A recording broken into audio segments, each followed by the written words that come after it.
Ibu dan saudara sekalian, kita bersatu hati memohon pertolongan Roh Kudus untuk pembacaan dan pemberitaan firman Tuhan. Mari kita berdoa.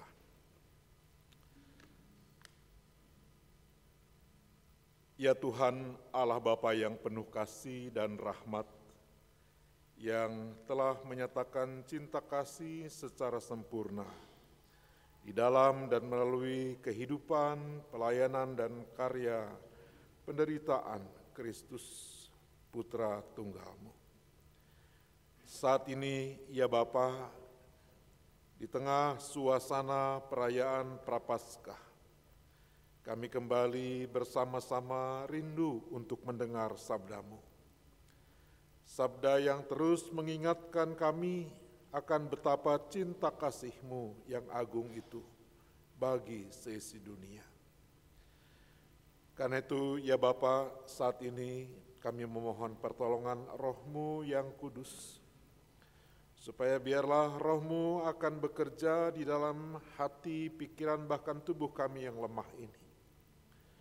Supaya oleh pertolongan Roh Kudus, hamba-Mu akan menyampaikan sabda-Mu seturut dengan kehendak-Mu, seturut dengan apa yang Tuhan hendak nyatakan pada kami melalui kesaksian firman-Mu ini. Demikian juga kami sekalian selaku hamba dan pelayan dan umat Tuhan. Biarlah Roh Kudus akan menolong diri kami masing-masing, supaya kami juga dimampukan untuk dengan sukacita membuka hati kami, menyambut firman-Mu, dan memelihara firman-Mu dalam hidup kami. Supaya oleh firman yang kami dengar, kami terus disegarkan dan dimampukan untuk dapat mengalami perjalanan kehidupan kami dalam terang cinta kasih-Mu dan kekuatan cintanya. Ya Allah, bersabdalah, karena kini kami sedia untuk mendengar. Amin.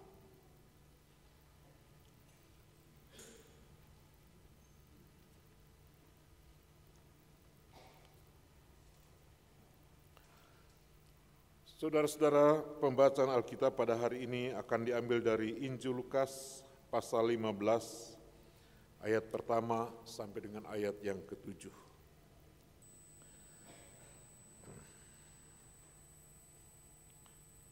Perikop yang diberi judul Perumpamaan tentang Domba yang Hilang. Para pemungut cukai dan orang-orang berdosa semuanya datang berada kepada Yesus untuk mendengarkan Dia. Bersungut-sungutlah orang-orang Farisi dan ahli-ahli Taurat, katanya. Orang ini menerima orang-orang berdosa dan makan bersama mereka. Lalu ia menyampaikan perumpamaan ini kepada mereka. Siapakah di antara kamu yang mempunyai 100 ekor domba? Dan jikalau ia kehilangan seekor di antaranya, tidak meninggalkan yang 99 ekor di padang gurun, dan pergi mencari yang hilang itu sampai ia menemukannya. Setelah menemukannya, ia meletakkannya di atas bahunya dengan gembira. Dan setibanya di rumah, ia memanggil sahabat-sahabat dan tetangga-tetangganya, serta berkata kepada mereka, "Bersukacitalah bersama aku, sebab aku telah menemukan dombaku yang hilang itu. Aku berkata kepadamu, demikianlah juga akan ada sukacita di sorga, karena satu orang berdosa yang bertobat, lebih daripada sukacita karena 99 orang benar yang tidak memerlukan pertobatan." Demikianlah pembacaan firman Tuhan. Berbahagialah setiap orang yang mendengar firman Tuhan serta memeliharanya di dalam hidupnya.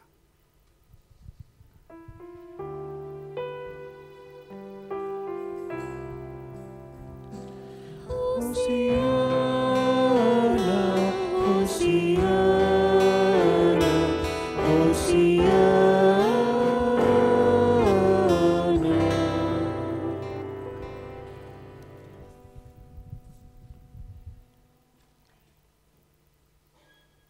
akan menyaksikan kesaksian dari keluarga Bapak Marsadam.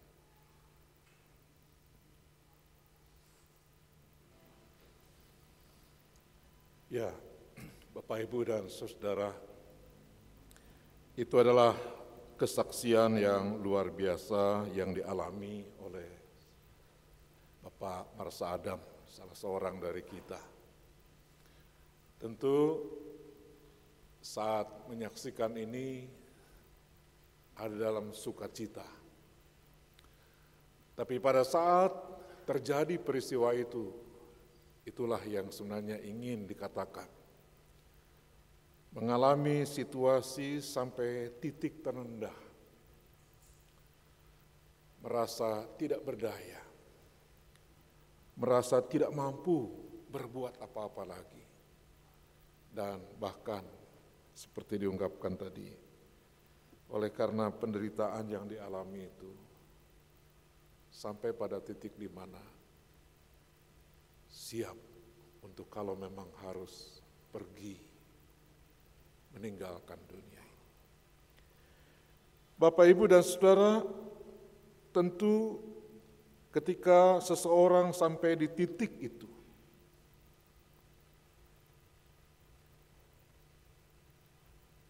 ada kondisi yang pasti luar biasa berat, yang dia rasakan, dialami, dan tentu saja bukan oleh Bapak Marsadam, tapi juga Ibu Nani sebagai istri, oleh anak-anak, oleh keluarga.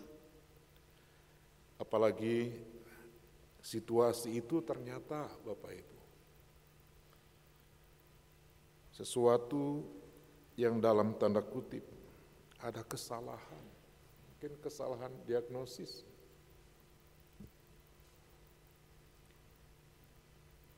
Karena hampir dekat-dekat di sekitar itu. Gitu ya. Tentu kesalahan ini bisa terjadi, bukan karena kesengajaan, tetapi ya itulah keterbatasan, bahkan ilmu pengetahuan sekalipun.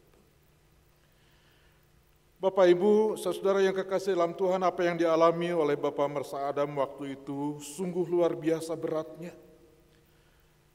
Tapi kini keluarga Bapak Marsadam bersuka cita oleh karena ternyata Tuhan menyatakan satu kebenaran sebagai wujud cinta kasih-Nya, sehingga apa yang seharusnya dilakukan sebagai tindakan medis dilakukan dan diterima dengan baik. Dan puji Tuhan hasilnya sampai sekarang dirasakan. Bahkan bukan hanya kegembiraan untuk diri sendiri, tapi juga untuk berbagi dengan saudara yang lain. Di tengah jemaat, di tengah lingkungan, di tengah masyarakat. Bapak, Ibu, dan saudara yang kekasih, tentu kita memiliki pengalaman-pengalaman pribadi yang berbeda, yang dapat menjadi alasan bagi kita untuk senantiasa bersyukur kepada Tuhan. Karena pasti setiap orang memiliki perjalanan hidupnya sendiri, yang mungkin tidak harus diangkat dalam status, entah itu di WA, entah itu di Facebook, tidak perlu diangkat dalam status itu. Cukup kita alami dan kita syukuri kepada Tuhan. Nah, Bapak, Ibu, dan saudara yang kekasih dalam Tuhan, kenyataan ini memang adalah bagian dari realitas kehidupan manusia. Realitas kehidupan manusia yang sungguh sangat beragam. Kita bukan saja ada secara sosial, beragam suku, bangsa, beragam agama, beragam tradisi, budaya, bahkan keyakinan di dalam agama-agama.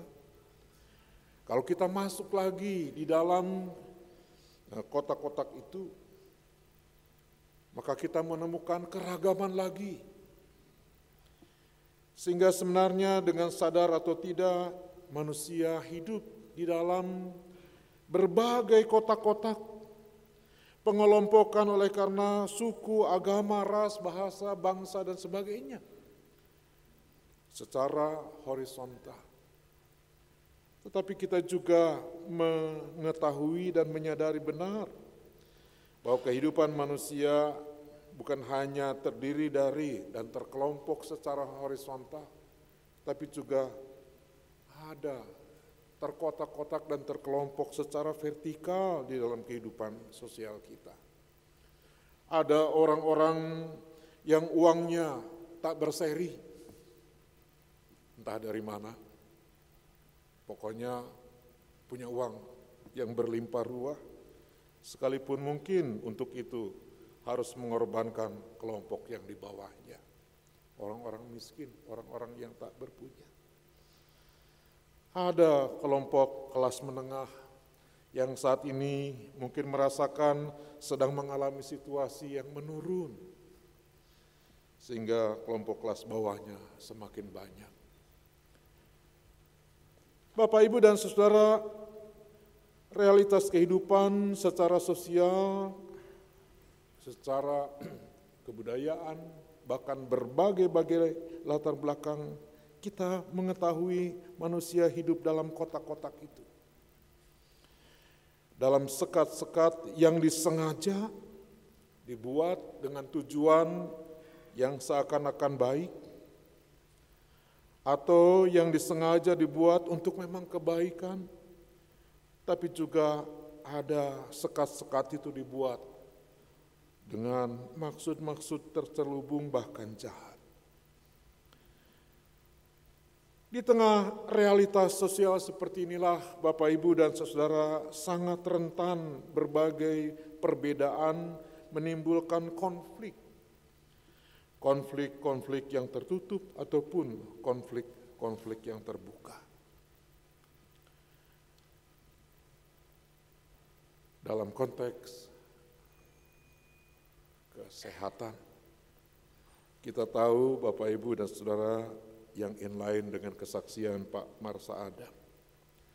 Sekarang dalam konteks kesehatan ada juga pengkotak-kotakan.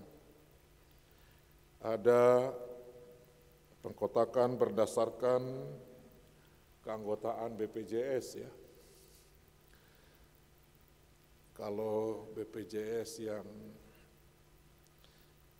PBI ya begitulah barangkali pelayanannya. Seringkali kita merasa ya. Atau yang kelas 3, kelas 2, bahkan juga kelas 1 seringkali banyak pergumulan yang dialami. Tapi kalau yang mungkin kelas 1 plus, barangkali agak berbeda. Apalagi kalau tidak pakai kartu BPJS, bebaslah kemana saja. Tapi Bapak, Ibu, dan Saudara yang kekasih, tentu pelayanan yang berbeda ini juga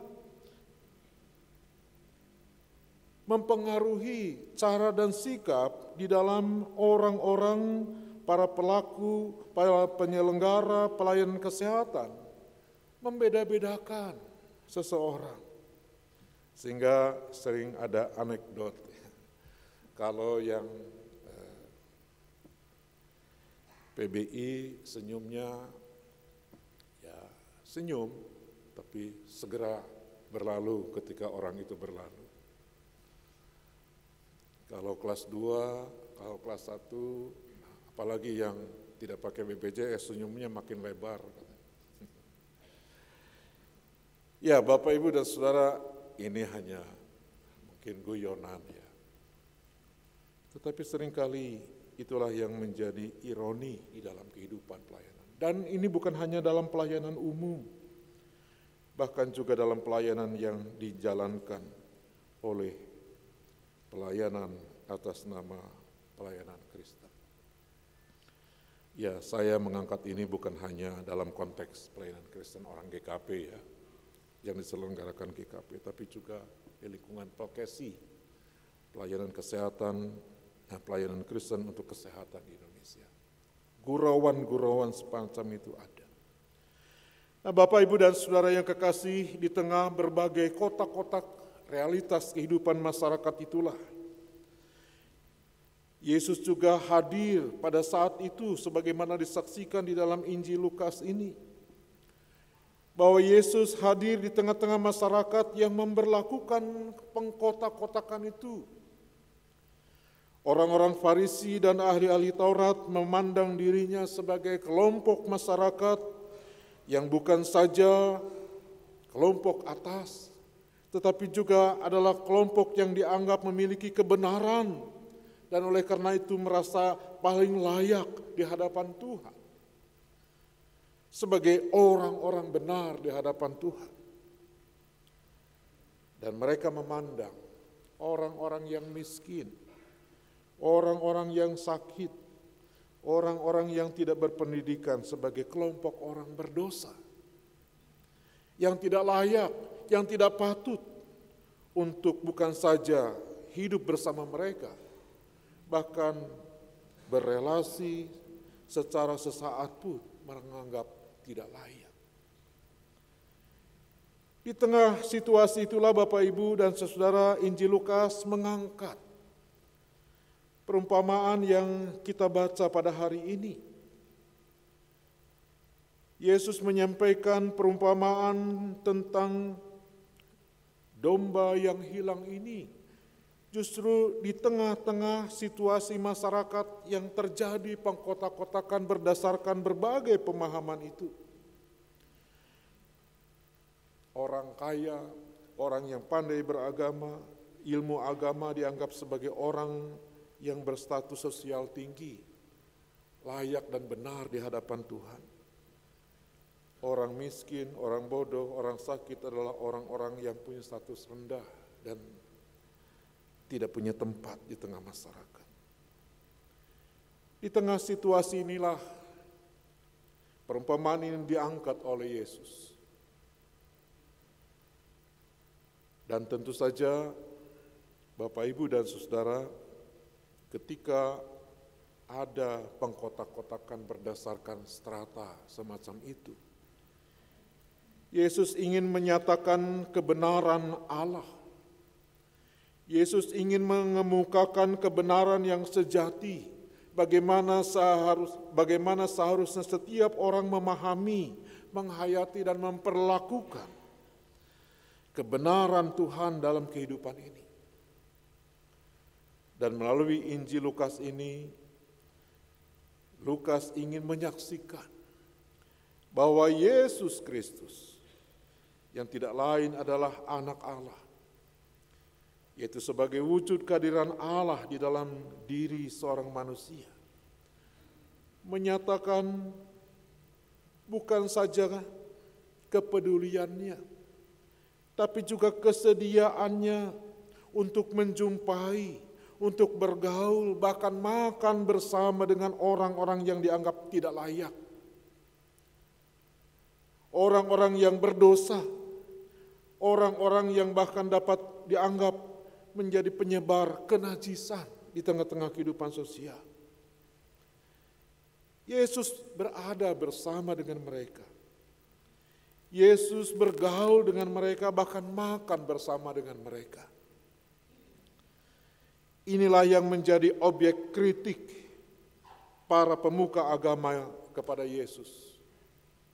Orang ini mau makan minum bersama orang-orang berdosa. Jadi Bapak, Ibu, dan Saudara yang kekasih dalam Tuhan, Injil Lukas ingin mengangkat kisah ini, bahwa sesungguhnya orang-orang yang dianggap sebagai orang berdosa tiada lain adalah umat Tuhan sendiri. Umat Tuhan yang Tuhan peduli. Umat Tuhan yang kepada mereka Tuhan juga mengasihi, mencintai, bahkan ingin menyelamatkan mereka dari kehidupannya, dari penderitaannya, dari kesakitannya, dari kebodohannya. Yesus Kristus sebagai wujud kehadiran Allah dalam diri manusia menunjukkan dan menyatakan dengan jelas, dengan gamblang, bahwa Allah mengasihi semua orang, termasuk orang-orang yang dipinggirkan, termasuk orang yang disisihkan, yang direndahkan, yang dicemooh, yang dihina-dina di tengah-tengah masyarakat. Perumpamaan tentang domba yang hilang hendak menunjuk kepada mereka yang dianggap berdosa. Orang-orang yang berdosa itu dianggap sebagai anak domba yang hilang, yang justru oleh sang pemilik, sang empunya atau sang gembala domba itu justru rela meninggalkan yang 99 untuk mencari yang satu itu, untuk dapat menemukannya. Dan ketika menemukannya, ada kebahagiaan. Dan bukan hanya kebahagiaan dirinya, tapi juga membagi kebahagiaan itu bersama teman-temannya, sahabat-sahabatnya, dan tetangga-tetangganya. Bapak, Ibu, dan saudara yang kekasih, melalui kehadiran Yesus, justru Yesus ingin menyapa, memanggil, dan mengajak orang-orang berdosa sebagai domba-domba yang hilang itu untuk datang kembali kepada Tuhan, untuk mendapatkan hak-haknya, untuk mendapatkan perlakuan yang semestinya sebagai umat Tuhan di dalam kehidupannya. Bapak, Ibu, dan saudara, memang apa yang dinyatakan oleh Yesus sejalan dengan apa yang diajarkannya. Ia menyatakan kasih-Nya, pengajaran tentang kasih-Nya. Tapi sekaligus ia juga praktekkan dalam kehidupannya dan dalam pelayanannya. Ia tidak memilih dan memilah, ia tidak membedakan, tapi justru memberi perhatian kepada orang-orang yang dianggap tidak layak. Bapak, Ibu, dan saudara yang kekasih dalam Tuhan, kasih Allah di dalam Kristus tertuju kepada semua orang, tidak membeda-bedakan, tetapi khususnya Tuhan peduli kepada orang yang mungkin diperlakukan atau merasa diperlakukan sebagai orang-orang yang tidak layak, yang tidak patut di dalam kehidupan di tengah dunia ini. Kasih Tuhan Yesus tertuju kepada semua orang. Cinta Allah di dalam Kristus tertuju kepada semua orang, tanpa membedakan latar belakang sosial secara vertikal maupun secara horizontal. Bapak, Ibu, dan saudara-saudara yang kekasih di dalam Tuhan, kesaksian Injil Lukas ini tentu mengingatkan kepada saudara dan saya, kepada kita saat ini, sebagai orang-orang yang percaya kepada Kristus, yang telah menerima cinta kasih Kristus, apapun latar belakang kita, kita tentu patut bersyukur, bersuka cita. Kita yang merasa sehat, patut bersyukur. Yang mungkin sedang ada kurang sehat, kita tetap patut bersyukur pula. Bahkan ketika kita sedang ada dalam keadaan sakit, kita tetap sebagai wujud syukur kita. Supaya dengan demikian kasih Tuhan dapat didengar, dialami oleh setiap orang lain juga yang ada di sekitar kita. Tentu ini menjadi panggilan setiap pribadi, setiap keluarga, tapi juga setiap persekutuan sebagai jemaat Tuhan. Mari Bapak, Ibu, dan Saudara, kita senantiasa mewujudkan cinta kasih itu Tapi ada satu hal yang tidak boleh kita lupakan. Untuk mampu kita tetap memiliki cinta kasih itu, kita tentu tetap harus terhubung dengan Dia yang mengasihi kita. Karena Dia yang mengasihi kita senantiasa setia dalam setiap keadaan kita. Tuhan akan senantiasa menolong kita, peduli kepada kita dalam setiap keadaan kita. Sehingga kita pun dapat terus memiliki kekuatan, memiliki kemampuan untuk menyatakan syukur dan cinta kasih kepada sesama. Biarlah melalui hidup kita nama Tuhan senantiasa dipermuliakan. Amin.